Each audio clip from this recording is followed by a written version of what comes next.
메이드 인 루이스입니다. 감사합니다. 밀키 코튼 레귤러 가디건 패키지를 드리겠습니다. 네.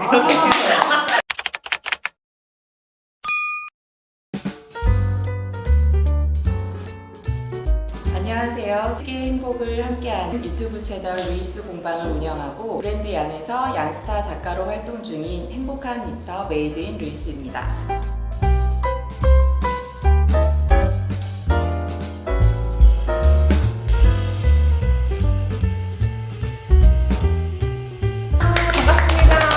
초등학교 입학 전이었던 것 같은데요.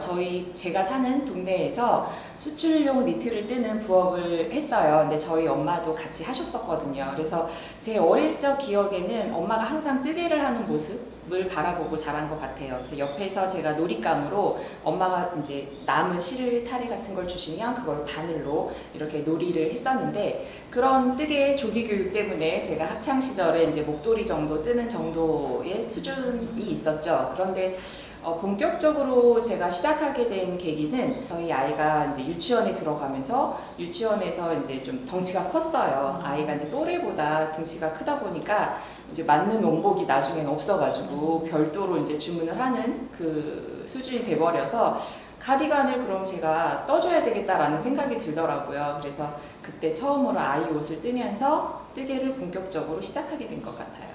처음에는 제가 이제 산후물종으로 되게 힘들게 지내올 때 남편이 공방을 해보는 게 어떻겠냐고 해서 시작을 하게 된 것 같아요. 그래서 단지 내에 작은 공방을 열어서 그때 이제 만들어 놓은 이름이 루이스 공방이었거든요. 거기에서 이제 제가 배웠던 여러 가지 수공예 작품을 같이 하면서 손뜨개를 동시에 같이 했어요. 그런데 그런 공방을 운영할 때 느꼈던 그런 행복감? 행복감이라 그러면 이제 여러 사람들이 모여서 공동 작업을 하든 각자의 어떤 작업을 하면서도 서로 이제 이야기의 소통들이 오가잖아요. 근데 그런 데서 얻어지는 에너지가 저를 되게 많이 행복하게 해주더라고요. 공방을 운영을 하면서 행복하고 하면서 우울증을 날렸는데, 이제 아이가 크면서 초등학교 입학을 하고 이제 엄마 손이 많이 갈 때가 되고 또 이사까지 겹쳐서 그때 이제 공방을 정리하게 됐어요. 그래서 아이를 키우다가 정신없이 보내는 이런 시간들 속에 이제 어느 정도 커갔더니 손이 덜 가는 시기가 왔죠. 이제 내 일을 좀 뭐 좀 하고 싶다라고 하는데 딱 코로나가 왔어요. 집에서 보내는 시간들이 너무 무의미한 것 같아서 다시 실과 바늘을 잡고 뜨개를 시작을 했어요. 그러면서 저랑 비슷한 처지에 좀 힘들게 보내고 있을 어떤 사람들에게, 아니면 뜨개를 배우고 싶은데 나갈 수 없는 상황이니까 아쉬웠던 사람들에게 하나하나 뜨개를 가르쳐주는 그런 영상을 제작해보고 싶었고, 그리고 어떤 작품을 만들어가는 과정을 공유해가면서 다시 이런 손뜨개의 행복을 함께하고 싶다라는 생각으로 유튜브 채널을 오픈하게 됐습니다. 작가님이 생각하는 대바늘과 코바늘의 어떤 매력이 있을까요? 저는 뜨개는 정말 무에서 유를 창조한다라고 생각을 해요. 사실 옷을 만드는 과정을 보면 도안을 이제 만들고 그다음에 재단을 하고 바느질을 해서 옷을 만들거든요. 근데 뜨개 같은 경우에는 도안을 만들고 도안에 맞춰서 옷을 한 땀 한 땀 떠가요. 그러면서 대바늘과 코바늘 작업을 할 때 서로의 매력이 나타나거든요. 대바늘로 작업했을 경우에는 편물이 좀 부드럽고, 그리고 어떤 패턴이나 이런 디자인을 연출하는데 다양하게 쓸 수가 있어요. 그리고 코바늘 같은 경우에는 실에 따라 다르겠지만 조직감이 좀 탄탄한 느낌, 그리고 마무리를 했을 때 디테일이 좀 더 완성도가 높게 나오는 그런 매력을 가지고 있더라고요. 그래서 저는 요즘 종종 작업을 할 때 대바늘과 코바늘의 장점을 살려서 작업을 하고 있습니다. 작가님이 만든 이렇게 반팔 니트가 있는데 위에는 이제 모티브 네, 같은 맞아요. 느낌으로 이렇게 여기까지는 코바늘을 뜨고 이렇게 대바늘로 또 완성한 그 니트가 또 저는 굉장히 인상적이었거든요.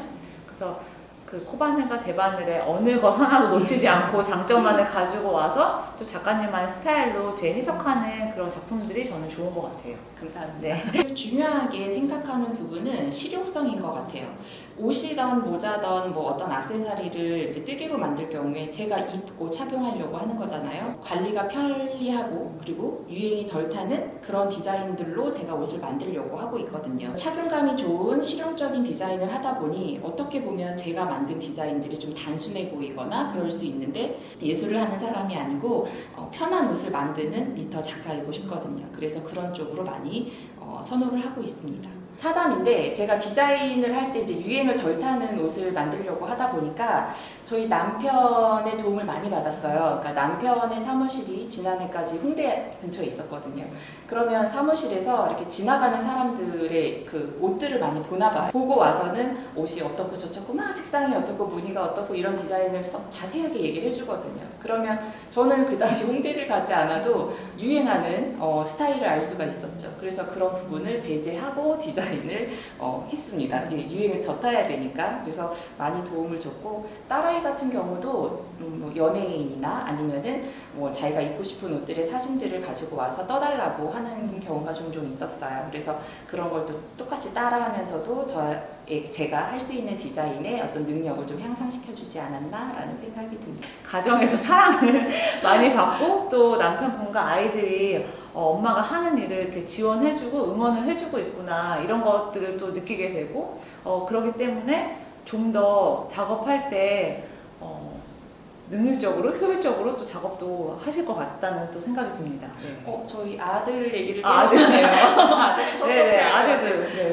아들은 되게 묵묵한 저의 그 구독자예요. 저희 구독자이고 혼자서 이제 자기가 이렇게 엄마 손이 덜 가게 잘 챙겨 먹으면서 저한테 시간을 많이 벌어주는 제 후원자입니다. 가족 모두, 가족 구성원 모두가 작가님의 활동을 응원하고 지지하고 있는 모습이 너무 보기 좋네요.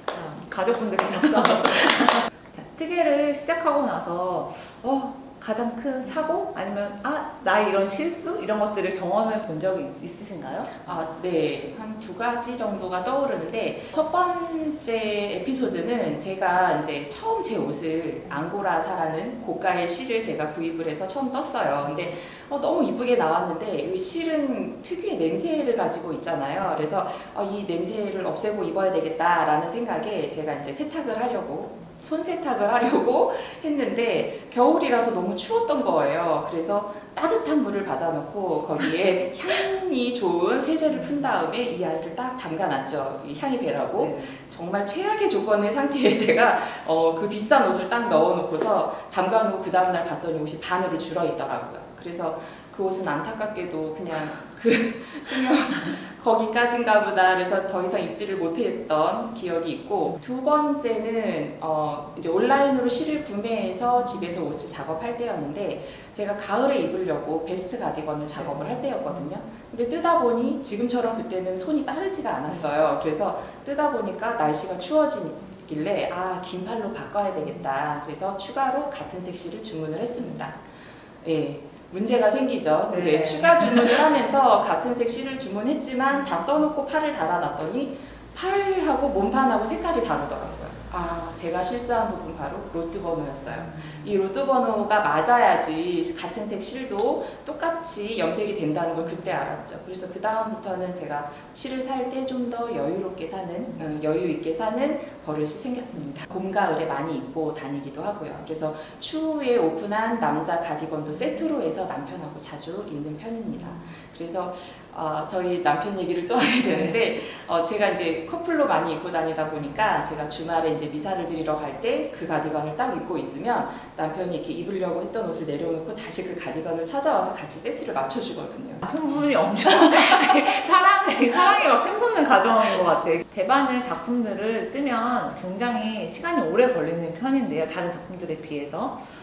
그것을 떠가면서 어떤 인내의 시간을 가지시는지. 단순히 기술적인 작업만 하는 게 아니라 이 뜨개를 하는 과정 중에서 제가 마음을 다스리는데 되게 효과적인 작업이라고 생각을 해요. 그래서 저는 사실 그 생각이 많거나 아니면 어떤 걸 결정해야 된 신중함이 필요할 때는 오히려 뜨개를 더 잡고 이렇게 생각을 하는 편이거든요. 근데 물론 처음 뜨개 하시는 분들은 코 빠질까봐 아니면 뭐 틀릴까봐 딴 생각을 전혀 못 하신다고들 해요. 그러면서도 그렇게 작업을 해서 옷을 완성하면 상당히 기뻐하시거든요. 만족도가 높고. 근데 이제 어느 정도 경지에 오르면 이제 손과 머리가 분리가 되는 생각도 따로 할 수 있고 손도 할 수 있는 분리가 되면 그때는 이제 제가 그런 작업을 하면서 마음을 다스릴 수 있는 그런 부분을 할 수 있지 않을까, 저처럼. 가장 기본적이고 실용적이고 그리고 작업이 편한 그런 옷부터 시작하라고 권해드리고 싶습니다. 예를 들면은 저의 밀키코튼, 매글런 가디건 같은 단순하면서도 디테일이 이쁘게 나오는 그런 옷들을 처음 만드시면은 만족감이 크실 것 같아요. 작가님의 패키지를 보면은 유튜브도 채널에서 뜨는 방법도 네. 볼 수 있고, 그다음에 서술형 도안, 그러니까 기호 도안, 그러니까 같이 이렇게 다 나와 있기 때문에 초보자분들 뭐 겉뜨기 안 뜨기 조금 이렇게 떠본 분들이라면 한 번 정도는 한번 도전을 해볼 만한 아이템이 아닌가 하는 생각이 들어요. 앞으로 메이드 인 루이스 작가님의 계획 그리고 꿈이 궁금합니다. 저는 제 게시물을 달 때 행복한 니터 메이드 인 루이스입니다 라고 달아요. 그 이유는 실제로 제가 이 뜨개를 하면서 많이 행복했고, 그리고 제 삶의 에너지가 충전되고, 그리고 마음을 다스리는데 많은 영향을 받은 것 같거든요. 이런 좋은 것들을 많은 사람들과 공유해 나가면서 뜨개 정보도 주고 만드는 과정도 올리지만, 이런 부분들이 그 처음 뜨개를 접하시는 분들에게 도움이 되고자 하는, 그래서 저희 유튜브 루이스 공방이 뜨개를 하시는 분들의 길라잡이가 되게 하는 부분이 저의 첫 번째 목표이고요. 두 번째 목표라면 저의 이름으로 제 도안을 가지고 책을 출판하는 것이 두 번째 목표라고 볼 수 있겠네요. 그래서 제가 지금처럼 이렇게 초심을 갖고 열심히 하면 언젠간 이루어질 거라고 생각이 됩니다. 앞으로 작가님이 계획하고 있는 큰 꿈 두 가지를 저희 뜨쇼에서도 열렬히 추첨을 통해서 제 네글라 가디건 패키지를